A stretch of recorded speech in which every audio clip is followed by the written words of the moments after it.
कई वर्षों से आते हैं, कई कार्यक्रम करते हैं, दही हंडी आप लोगों ने देखा होगा, हम दही हंडी करते हैं। लेकिन है क्या, यहाँ पे जो हमें एक चीज दिखाई आई, यहाँ सबसे ज्यादा अगर परिवार अगर किसी चीज में डूबा हुआ है तो कई लोग यहाँ पे नशे में डूबे हुए हैं। यहाँ पे कई बच्चे नशे में हैं, कई कैप्सूल के गिरोह में हैं, कई दारू के इसमें हैं। लेकिन है क्या, हम लोगों के लिए ये जो भजन है करना, ये तब सफल है जब हमारा परिवार सुखी है, हमारे बच्चे, क्योंकि बोलते हैं ना सबसे बड़ा जो जीवन है वो गृहस्थ जीवन है। अगर गृहस्थ जीवन में हमारा सारा परिवार सुखी है, हमारे बच्चे सुखी है, हम एक टाइम का निवाला सब ढंग से साथ में बैठ के खा लेते हैं, तो ये समझ लेना आपने पूंजी नहीं भी कमाई तो पूंजी से भी बड़ी चीज आपने कमा ली। अगर आपके बच्चे सही तो आपका हर चीज का मूल्य है। वरना वर्तमान में जो ये स्मैक है, ये जो नशा है, ये यहाँ पे हर घर में हर गली में घुस चुका है। हम पता नहीं कितने बार, अभी एक महीने पहले एक दुकानदार है, उसको मियाँ बीबी को दोनों को जेल में डाल दिया यहीं पे। अभी एक लड़की है यहीं पे 20-22 साल की, वो कैप्सूल और स्मैक बेचती है।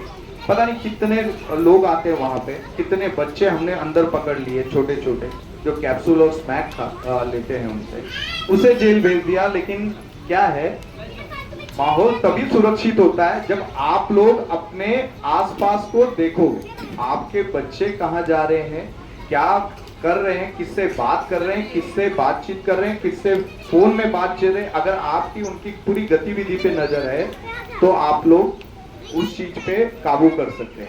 अगर हम आके बाहर से आके यहाँ पर हम अगर स्वच्छता लाएं तो उतना कारगर नहीं होगा जितना पड़ोस का व्यक्ति अपने पड़ोस पे नजर रखेगा, अपने मोहल्ले पे नजर रखेगा, तब जाके आपका कहीं ना कहीं ये क्षेत्र सुरक्षित रहेगा। और जैसा आपने सोच लिया वैसे ही डोई वाला ने सोच लिया, भानिया वाला ने सोच लिया, तो सारा का सारा क्षेत्र सुरक्षित हो गया। लेकिन होता क्या है, जिसका बच्चा खराब हो गया, नशे में पड़ गया, तो पड़ोसी उसका साथ नहीं देता, पड़ोसी उस पर उंगली उठाने में तुरंत खड़ा रहता है।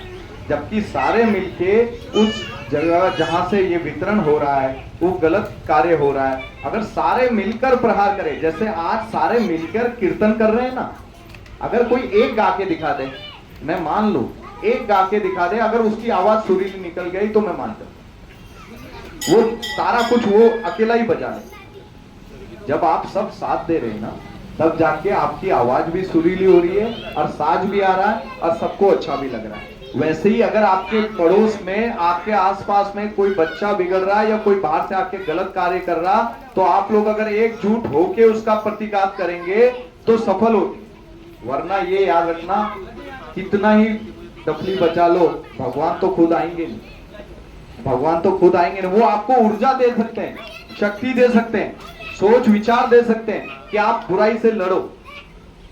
लेकिन आप लोग कितना मंदिर तक एक है, उसके बाद आप लोग किस तरह के हैं वो आपको खुद को देखना है। क्योंकि यहाँ की परिस्थितियां, एक लड़की बेचारी कूड़ा बीनने वाली जब गई थी तो एक ऑफिस के अंदर फांसी खा के संदिग्ध स्तर पे उसकी मौत हो गई। लेकिन हम उनके लिए 2 दिन तक सड़क पे बैठे रहे, लड़ते रहे। लेकिन आधे से ज्यादा पब्लिक ये सोच रही थी कि मेरी बच्ची थोड़ी ना मरी, मेरी बच्ची थोड़ी ना, मेरे मोहल्ले की बच्ची थोड़ी ना मरी। तो मेरा तो ये बोलना है कि ये याद रखना, अगर धर्म नहीं बचा तो आपका देश नहीं बचेगा, और देश नहीं बचा तो उस देश में आपका राज्य, आपका मोहल्ला, आपका क्षेत्र, आपकी गली, आपका घर, कुछ नहीं बचेगा। अब जो लॉकडाउन लगा है ना, आप धीरे धीरे देखना, अब स्थिति एकदम विकट होती जाएगी। जो युद्ध छिड़ रहा, तो वो जो युद्ध छिड़ रहा पूरे विश्व में, तो आप समझना वो युद्ध जो विश्व में छिड़ रहा, लेकिन उसकी आहट, उसकी जो बोलते हैं वो जो उसका पूरा असर है, वो यहाँ तक हर गली गली तक, हर परिवार तक दिखाई देगा। वो कोई ऐसा नहीं है कि एक देश को ही पड़ेगा। मेरा ये बोलना, अगर मंदिर तभी सुरक्षित है, मंदिर में घंटा तभी सुरक्षित है जब हिंदू बचा रहेगा। अगर हिंदू नहीं बचा, आप 4 परिवार है, बोलते ना, इको कर 3 परिवार के मुसलमानों के यहाँ पे, आज 150 से ज्यादा परिवार है, 1000 से 1200 लोग मुसलमान रहे, लेकिन किसी को बस्ती में, राजीव नगर में किसी को कुछ लेना देना है, सब अपना देख रहे हैं। सब ये देख रहे हैं कि कौन किसकी जमीन कब्जा सकता है, और ये खुद का नहीं देख रहे कि खुद ने किसने जमीन कब्जा ली। सब दूसरे की देख रहे कि इसने कितनी कब्जा ली, लेकिन खुद ने कितनी कब्जा ये नहीं दिख। सब ये देख रहे हैं कि दूसरे ने कितने पेड़ लगा दिए, सब ये नहीं देख रहे कि मैंने कौन से कांटे के पेड़ बोए हुए। तो मेरा तो ये बोलना है कि कोई भी मंदिर में घंटी तभी बजेगी जब हिंदू बचेगा। कोई भी क्षेत्र में धर्म के कार्य तभी होंगे जो हिंदू विचार वाले लोग जीवित रहेंगे। आप ये समझना, आपका क्षेत्र आज बहुत ज्यादा विकट स्थिति। एक व्यक्ति टैक्सी में सो रहा था, ये पुल के ऊपर टैक्सी में सो रहा था, तो उसके पेचकस मार दिया एक नशेड़ी, यहां से आर पार हो गया। वो वहीं बेचारा सोया हुआ था किसी धूप में छांव के लिए, वो मर गया। वहां मारा नशेड़ी ने कुछ चोरी के लिए कि नशा कर सके। फिर एक झगड़ा हुआ पुल के पास, उस पुल पे से लड़ते लड़ते नशेड़ियों ने एक को फेंक दिया, उसकी रीढ़ की हड्डी टूट गई, वो भी मर गई। फिर उसके बाद एक अपाइज की लाश पानी में मिली। फिर उसके बाद एक, ये रिसेंटली बता रहा हूं मैं, अभी हालिया हुए थे। आप उस क्षेत्र में रह रहे हैं और डफली बजाते रह गए तो परिवार कहीं और पहुंच जाएगा। मेरा ये बोलना है कि ये धर्म के कार्य को करते करते अपने बच्चों पे भी नजर रखनी है। वो बच्चे किससे बात कर रहे हैं, क्योंकि अभी कितने लड़कियां औरतें यहां से भागी हुई हैं, उसकी लिस्ट अगर मेरे से आपको लगे कि मैं झूठ बोल रहा हूं तो थाने में चले जाना, फोटो लगी हुई है, कोतवाली में चले जाना। तो थोड़ा सा ये आप लोगों से निवेदन है कि आपके मोहल्ले में, क्षेत्र में क्या हो रहा है, और जिस तरह से आज एकजुट होकर आप यहाँ बैठे हुए, उसी एकजुटता से कार्य भी करें। अपने मोहल्ले में जो गलत व्यक्ति है उसका, बोलते ना, उसका एकजुट से उस पर प्रहार भी करें। लेकिन जब तक आप लोग एकजुट नहीं है तो आप कुछ नहीं कर सकते। परेशान हर कोई हो जाएगा, और भगवान के पास आके परेशानी रोगे तो रोते ही रहोगे, क्योंकि भगवान बोलता है कि जब तक आप लोग लड़ोगे नहीं, संगे शक्ति कलयुगे बोलते हैं ना, कि कलयुग में जो संगठित होगा वही जीवित होगा। तो मेरा इतना कहना है कि आपका क्षेत्र, आपका मोहल्ला और उस मोहल्ले में आपका परिवार तभी सुरक्षित है जब आप एकजुट हो, धर्म के कार्य भी कर रहे हो और अपने परिवार पे नजर भी रख रहे हो। बस इतना ही कह के अपने शब्दों को विराम। लेकिन लड़कियों का जो है वो है अपना दुर्गा वाहिनी। 15 से 35 साल की जो बीच की युवतियां होती हैं वो दुर्गा वाहिनी से काम क्या करती है, जैसे बजरंग दल काम करता है ना। भैया ने एक बहुत गंभीर विषय किया है नशे का, तो आप अपने बेटों को बजरंग दल से जोड़ो, राष्ट्र से जोड़ो, अच्छे काम में जुड़ेंगे आपके बच्चे।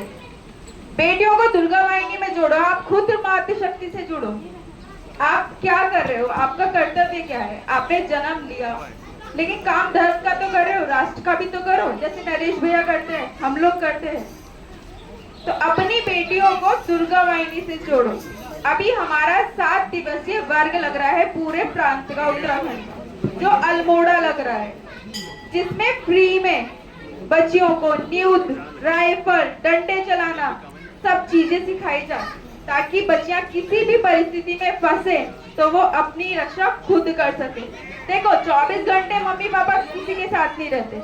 आप जैसे बैठे हो, आपके साथ भी अगर आप अकेले जा रहे हो कहीं पे तो 24 घंटे कोई नहीं रहता, लेकिन आप खुद में सक्षम हो, कितना सक्षम हो, आपको अपनी सुरक्षा करनी आनी चाहिए। आजकल का माहौल आप लोग खुद भी देख रहे हो, कहीं पे जाओ तो पेपर स्प्रे लेके जाओ, ये सेफ्टी तो कर सकते हैं ना, हमें कुछ नहीं आता, लेकिन आप दुर्गा वाहिनी से तो जुड़ सकते हैं ना। महिलाओं की संख्या यहाँ पे ज्यादा है, लड़कियों की संख्या भी ज्यादा है, लेकिन आप लोग सही दिशा में तो जाइए। जैसे कि भैया ने भी विषय रखा कि गलत दिशा में हर कोई जा सकता है, बहुत आसानी से जा सकता है, लेकिन सही दिशा में जाने के लिए संघर्ष चाहिए। बजरंग दल वाले भी तो कितना संघर्ष करते हैं, भैया का आप देखते हैं, थाना पुलिस हर जगह जाती है, लेकिन अपनी बच्चों को हमें बचाना भी तो है। संस्कार दुर्गा वाहिनी में जब आप देखोगे ना, फोटो में, फोन वगैरह में देखोगे तो उसमें लिखा होगा सेवा, सुरक्षा, संस्कार, ये सब चीजें भी बच्चों को सिखाई जाती।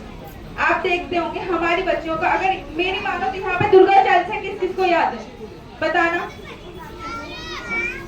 देखो यहाँ पे, और लड़कियों में से किसी एक लड़की का भी हाथ नहीं उठा कि मुझे याद है। ये संस्कार दे रहे हैं हम, कीर्तन कर रहे हो, दुर्गा चालीसा एक दो को ही याद है, वो भी मातृशक्ति को। दुर्गा वाहिनी को याद है, किसी को भी लड़की को याद है? क्यों याद नहीं है? गंभीर विषय है। बच्चियों को हम सिखा क्या रहे, संस्कार दे क्या रहे?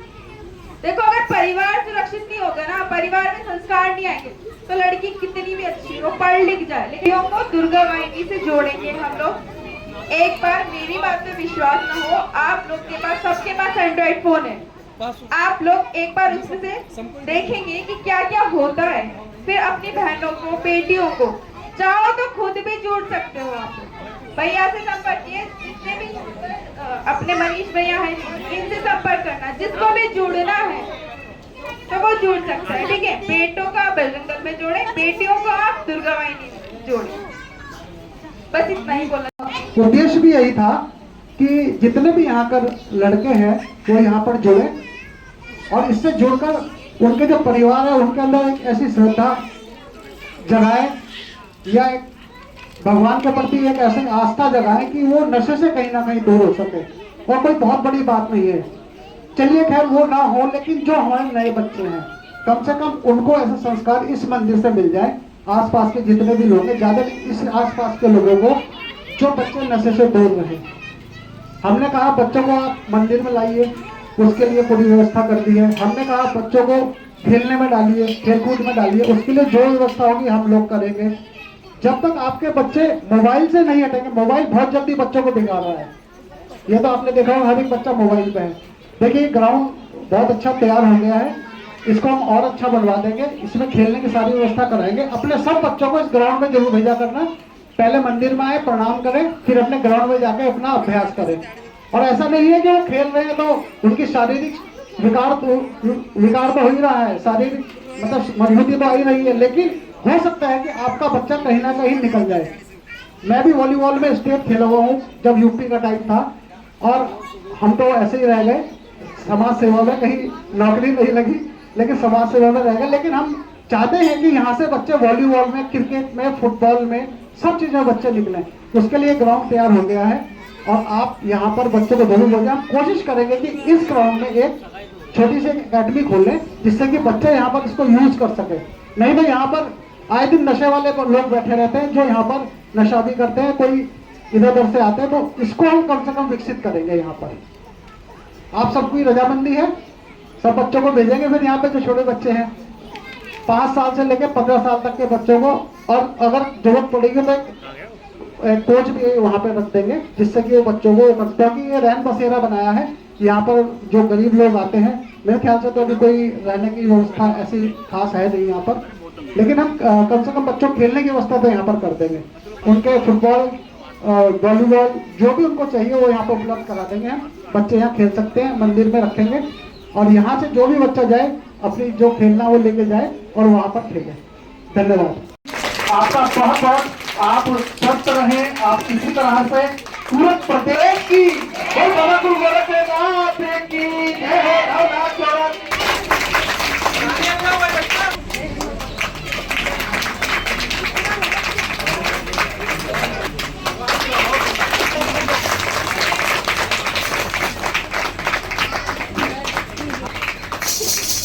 परिचय पहले लेना था लेकिन छूट गया।